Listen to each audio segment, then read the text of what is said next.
오늘은 장세준의 사죄 방법에 대하여 이야기해 보려고 합니다. 장세준은 자신의 과거를 찾기 위해 사고 장소에 찾아갔다가 과거의 기억을 모두 되찾고 말았습니다. 하지만 장세준은 기억을 되찾은 것을 후회한다고 말했습니다. 자신의 출생과 과거가 생각보다 너무나 끔찍했기 때문이었죠. 장세준은 친자 확인 검사를 통하여 장희재가 자신의 친부가 아님을 알게 되었습니다.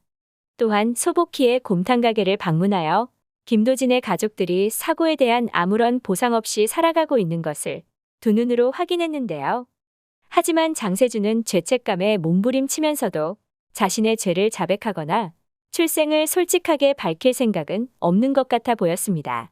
자신이 술에 취해 이러한 비밀들을 말하게 될까봐 취하는 것도 자제할 정도였죠. 장세준은 지독한 겁쟁이였습니다. 자신이 알게 된 사실들을 감당하고 죄를 똑바로 마주보는 것이 아니라 또 다시 비겁하게 도망치는 것을 선택했습니다. 장세준은 자신의 친부모인 차윤희와 심원섭이 그동안 장씨 일가를 속여왔다는 것에 죄책감을 느끼면서도 자신이 장씨 핏줄이 아니라고 밝힐 용기는 없었죠. 내 눈의 콩깍지 예고편에서는 장세준이 부모를 떠나 독립을 하려는 모습이 나왔는데요. 장세준은 TS 리테일의 본부장 자리를 내려놓고 재벌가의 둘째 아들로서 누릴 수 있는 모든 부와 명예를 포기하려는 것 같네요. 이제 자신의 힘으로 해내고 싶다며 둥지를 떠나려는 것 같습니다.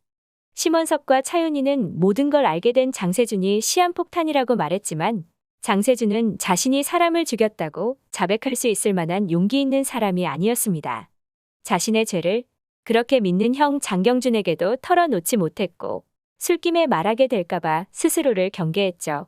결국 누구도 믿지 못하고 자신의 죄를 어느 곳에도 털어놓을 수 없는 장세준은 비겁하게 죄를 용서받을 방법을 택하게 될 것 같습니다.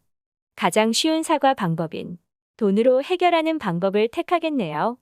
차윤희는 유가족들에게 충분한 보상과 사과를 했다고 했지만 그건 거짓말이었습니다.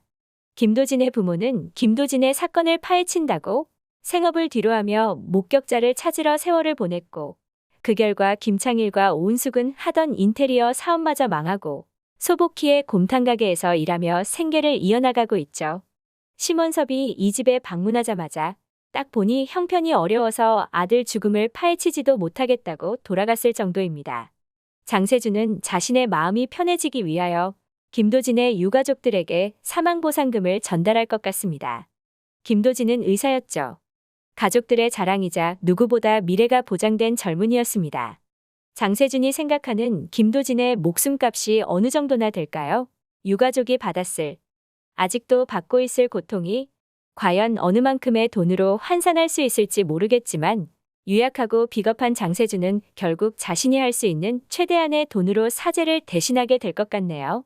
그리고 돈을 전달하는 방법 또한 가족들이 사망보상금인 줄도 모르게 가게에 몰래 돈을 전달하는 방식이 될 것 같습니다. 그리고 자신의 죄를 외면한 장세준은 결국 차윤희와 심원섭, 자신의 친부모와 똑같은 악인으로 거듭나게 될 것 같습니다. 거짓말은 들키지 않기 위하여 더 큰 거짓말을 부르게 되는데 벌써 장세준은 사실을 숨기면서 똑같은 사람이 되었습니다. 차윤희와 심원섭을 원망하지만 자신의 출생과 범죄 사실을 다 알고 공유하며 장세준을 지켜줄 사람은 결국 친부모들 뿐입니다. 이제 차윤희 탓도 할 수가 없습니다. 그동안은 차윤희의 그날 일은 사고였다는 거짓말로 장세준은 편안한 죄책감에 시달릴 뿐이었습니다. 하지만 사실을 다 알게 된 장세준의 선택은 자백이 아닌 똑같은 은폐였죠. 장세준은 이미 똑같은 악인이 되었습니다. 하지만 장세준은 죄책감을 느낄 수 있다는 점에서 부모와는 다른 사람이죠. 장세준이 추후에 감옥에 끌려가게 될지 스스로 걸어가게 될지 지켜보도록 하겠습니다. 구독과 좋아요를 눌러주시면 제가 영상을 만드는데 큰 힘이 됩니다. 시청해주셔서 감사합니다.